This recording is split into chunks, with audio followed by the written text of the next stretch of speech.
Hello दोस्तों, मैं अपूर्वा वर्मा। आशा करती हूँ आप सभी को मेरी पहले की वीडियोज पसंद आ रही होंगी और आप अपनी लाइफ में थोड़ी और वैल्यू ऐड कर पा रहे होंगे। तो आज का वीडियो शुरू करते हैं, थोड़ी वैल्यू और ऐड करते हैं। दोस्तों, जब हम साइंटिस्ट का नाम लेते हैं तो हमारे दिमाग में एक नाम बार बार आता है, वो नाम है अल्बर्ट आइंस्टाइन का। और अगर हम मॉडर्न डे साइंटिस्ट के बारे में सोचें तो स्टीफन हॉकिंग एक बहुत बड़ा नाम है जिन्हें पूरी दुनिया जानती है। आज हम यहाँ अल्बर्ट आइंस्टाइन और स्टीफन हॉकिंग के बारे में बात करेंगे। इनके जीवन से बहुत कुछ सीखेंगे जो आपको आपकी जिंदगी जीने का नया ढंग देंगे। यहाँ मैं आपको ये बताने नहीं आई हूँ इनका जन्म कब हुआ, मृत्यु कब हुई, ये सब तो आपको इजीली नेट पर मिल ही जाएगा। बल्कि यहाँ मैं इन वैज्ञानिकों के उन अनछुए पहलुओं की ओर आपको लेकर चलूंगी जो आप तक सामान्य रूप से नहीं पहुँच पाते हैं। तो आइए ले चलते हैं आपको इनके जीवन के सफर की ओर। स्टीफन हॉकिंग ने अपनी शारीरिक बीमारी से लड़कर हर वो चीज पाई जिसकी बस लोग कल्पना ही कर सकते हैं। कई खोजें तो ऐसी की जो नामुमकिन सी लगती हैं। हॉकिंग एक ऐसे शख्स थे जो खुद हिलने में तो सक्षम नहीं थे, लेकिन पूरी दुनिया को हिलाने की भरपूर ताकत रखते थे। और उन्होंने अपनी कई थ्योरीज से दुनिया को कई बार ये प्रूव भी किया। सन 1963 में जब हॉकिंग महज 21 साल के थे तब डॉक्टर्स ने बताया कि उन्हें मोटर न्यूरॉन नाम की भयानक लाइलाज बीमारी है, जिसमें इंसान का उसकी मांसपेशियों से नियंत्रण छूटने लगता है और धीरे धीरे उसका सारा शरीर अपंग हो जाता है। इस बीमारी के पता चलने के बाद डॉक्टर्स ने बताया कि वो 2 साल से ज्यादा नहीं जी पाएंगे, लेकिन हॉकिंग ने अपनी इच्छा शक्ति के बदौलत उस बीमारी को भी मात देकर पूरे 76 साल की उम्र तक जिए। बीमारी के पता चलने के बाद धीरे धीरे वो पूरी तरह से अपंग हो गए थे। वो ना लिख सकते थे ना बोल सकते थे, लेकिन इसके बावजूद उन्होंने कई किताबें लिखी। ये किताबें उन्होंने अपनी स्पीच सिंथेसाइजर की मदद से लिखी। ये उनका स्पीच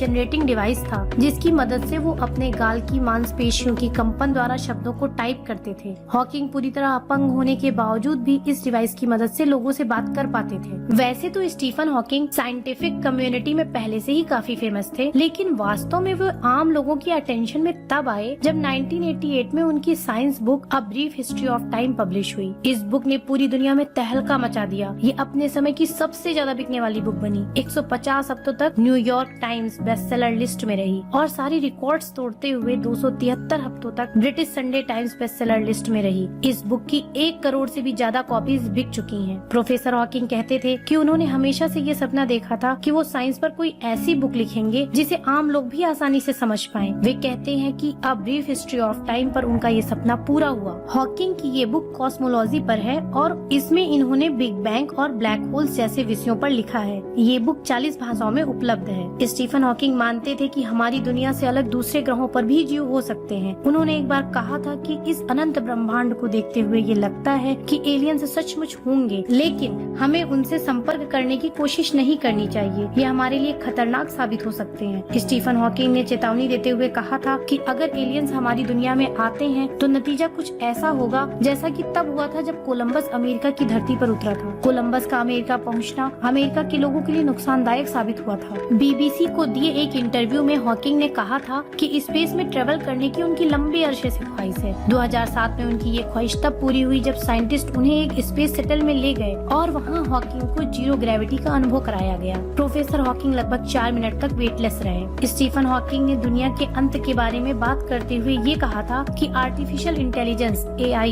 न्यूक्लियर वॉर, महामारियां, क्लाइमेट चेंज और बढ़ती जनसंख्या, ये सभी वो कारण हैं जो दुनिया को अंत की ओर लेकर जाएंगे। प्रोफेसर हॉकिंग ने कहा था कि मुझे लगता है मानव जाति के पास खुद का अस्तित्व बचाए रखने के लिए मात्र 1000 साल हैं। अतः तब तक ये पृथ्वी मनुष्य के रहने के काबिल न बचे तब तक हमें पृथ्वी जैसा कोई ग्रह खोजने की जरूरत है। स्टीफन हॉकिंग को भौतिकी के लिए कुल 12 पुरस्कार मिले और 2016 में विज्ञान और ब्रिटिश संस्कृत में उनके योगदान के लिए लाइफ टाइम अचीवमेंट पुरस्कार प्राइड ऑफ ब्रिटेन अवार्ड से भी नवाजा जा चुका है। यहाँ तक कि 2014 में उनके ऊपर एक बायोग्राफी मूवी भी बनाई गई जिसका नाम था द थ्योरी ऑफ एवरीथिंग। जब कोई व्यक्ति स्टीफन हॉकिंग से मिलने जाता था तो वो सोचता था कि वो एक ऐसे व्यक्ति से मिलने जा रहा है जिसे दिमाग कहा जा सकता है, शरीर नहीं। लेकिन जब वह व्यक्ति उनके सामने जाता था, उनसे बात करता था, तो उसे पता चलता था कि वो एक ऐसे अद्भुत इंसान से मिल रहा है जिसे किसी की सहानुभूति, दया और सहायता की जरूरत नहीं है, बल्कि व्हीलचेयर पे बैठे होने के बावजूद वो सब काम कर सकता है, यहाँ तक कि वो दूसरे के कामों में भी मदद करने को सक्षम है। पूरी तरह से विकलांग होने के बावजूद इस महान वैज्ञानिक ने साबित करके दिखाया कि अगर इंसान का खुद पर विश्वास हो तो वह कुछ भी कर सकता है।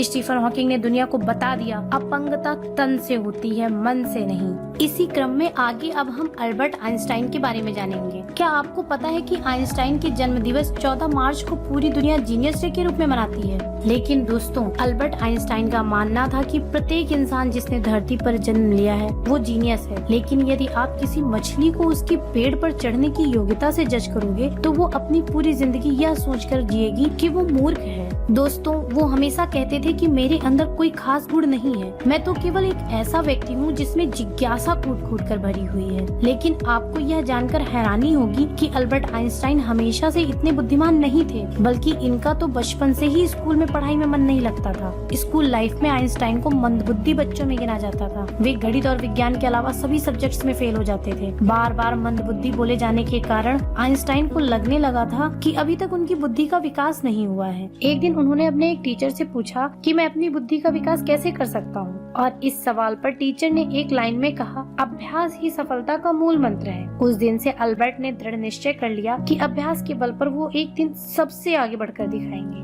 दोस्तों, अपने कठिन परिश्रम और अभ्यास की मदद से आइंस्टाइन ने गणित और भौतिक विज्ञान में महारत हासिल कर ली, और समय के साथ साथ वो इतने बुद्धिमान हो गए कि उन्होंने अपनी खोजों के आधार पर अंतरिक्ष, समय और गुरुत्वाकर्षण के सिद्धांत दिए। आइंस्टाइन के सिद्धांत के बिना विज्ञान अधूरा है। उनका समीकरण E=mc² आज तक की सबसे महत्वपूर्ण खोज है। सन 1952 में अमेरिका ने आइंस्टाइन को इजराइल का राष्ट्रपति बनने का ऑफर दिया, परंतु आइंस्टाइन ने उनका प्रस्ताव ये कहकर ठुकरा दिया कि वो राजनीति के लिए नहीं बने हैं। दोस्तों, उन्होंने दिखला दिया कि एक मंदबुद्धि लड़का भी अपनी मेहनत, लगन और परिश्रम के बल पर संसार में कुछ भी कर सकता है। आइंस्टाइन जब पहली बार Princeton university as a professor पहुँचे तो वहाँ के प्रशासनिक अधिकारी ने कहा कि आप प्रयोग के लिए आवश्यक उपकरणों की सूची दे दीजिए ताकि आपके कार्य के लिए उन्हें जल्दी ही उपलब्ध करा दिया जाए। इस बात पर आइंस्टाइन ने बड़ी ही सहजता से कहा कि आप मुझे केवल एक ब्लैक बोर्ड, कुछ चौक, कागज और पेंसिल दे दीजिए। यह सुनकर अधिकारी हैरान हो गए, और इससे पहले कि वो कुछ और कहते, आइंस्टाइन ने कहा, और हाँ, एक बड़ी टोकरी भी मंगा लीजिए, क्योंकि अपना काम करते समय मैं बहुत सारी गलतियाँ करता हूँ। दोस्तों, वो गलतियाँ करने से कभी नहीं डरते थे, बल्कि उनका कहना था कि जिस व्यक्ति ने कभी कोई गलती नहीं की उसने कभी कुछ नया करने की कोशिश ही नहीं की। आइंस्टाइन इमेजिनेशन की पावर को सबसे बड़ी पावर बताते थे।